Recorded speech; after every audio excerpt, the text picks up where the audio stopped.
ஸ்ரீ குருப்யோ நமஹ. ஸ்ரீ கணேஷாய நமஹ. சௌந்தர்யலஹரி பூஜை விதிமுறைகளை பற்றி முதல் வீடியோவில் சொல்லியிருக்கேன். அதுக்கான லிங்க் டிஸ்கிரிப்ஷனில் இருக்குது. ஸ்லோகம் 23. ஸ்லோகத்திற்கான மந்திரமும் யந்திரமும். ஸ்ரம். தேவியின் ரூபம் மகா கல்பதரு காளி வடிவம்.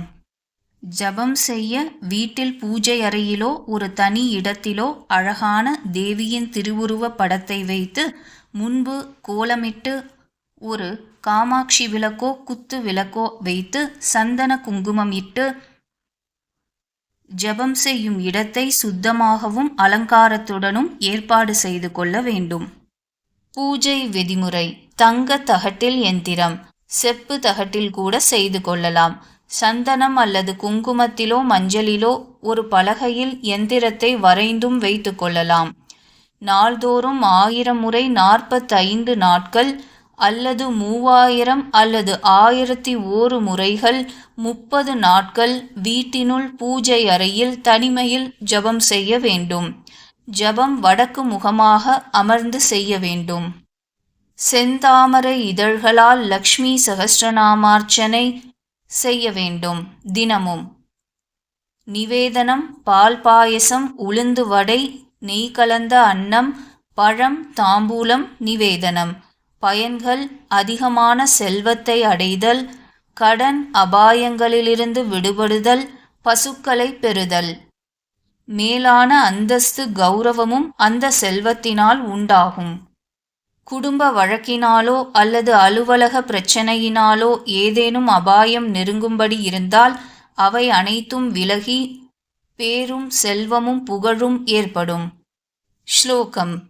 த்வயா ஹ்ருத்வா வாமம் வபுர பரித்ருப்தேன மனசா ஷரீரார்த்தம் ஷம்போஹோ அபரமபி ஷங்கே ஹ்ருதமபூத் யதேதத்வத்ரூபம் சகலமருணாபம் த்ரிநயனம் குச்சாப்யாமானம்ரம் குட்டிலசசிச்சூடாலமகுடம்.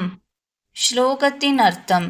த்வயா உன்னால், வாமம் வபுஹு ஹ்ருத்வா உடலின் இடது பகுதியை பறித்தும், அபரித்ருப்தேன மனசா முழுதும் திருப்தி உறாத மனத்துடன், ஷம்போஹோ சிவனுடைய, அபரமபி ஷரீரார்த்தம் மற்றொரு உடற்பாதியையும், ஹிருதமபூத்து ஷங்கே பறிக்கப்பட்டதென சந்தேகப்படுகிறேன்.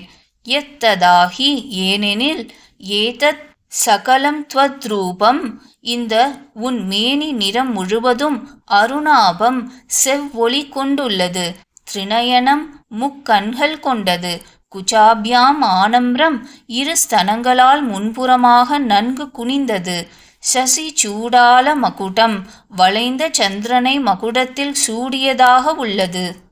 கருத்துரை.